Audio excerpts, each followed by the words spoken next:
onde fica Ouro Verde, Minas. Outra pedrona grande aqui, ó. Pessoal, eu vou contar pra vocês uma história dessa pedra aqui. Essa pedra, tem um mistério nessa pedra aqui, ó. Vou contar pra vocês aqui. Quem é daqui sabe o que eu tô falando. Nas épocas secas, quando tá próximo das chuvas, faz um barulho nessa pedra aqui. Um barulho semelhante arrastando, como se estivesse arrastando um couro de lá de cima até embaixo. Mas é um barulho muito alto e longo.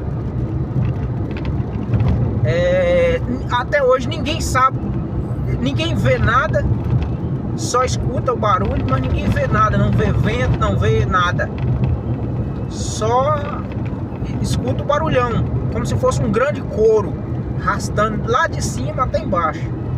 É um chiado muito alto. E só nessa época assim, que tá próximo das águas, que faz esse barulho. Quando o tempo tá bem quente, o verão tá em alta, faz esse barulho. Ninguém sabe o que é. Tem muita gente que não desacredita, né?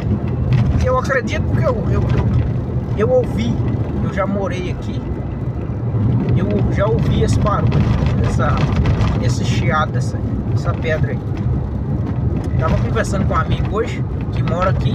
Aí eu perguntei a respeito desse chiado, e ele falou comigo a mesma coisa, que acontece de tempos em tempos acontece, principalmente na época do verão, quando estiver bem assim, próximo das águas, quando estiver bem quente, aí acontece essa chiada aqui. E ninguém sabe explicar esse negócio, esse fenômeno que acontece aqui, ninguém sabe explicar, né? Então, pessoal, aqui é minha terra, aqui é onde eu me criei, onde é que eu cresci aqui, né? Quando eu saí daqui eu já estava com 18 anos já, mais de 18 anos, 19 anos, quando eu mudei para o Teoflotone. Aqui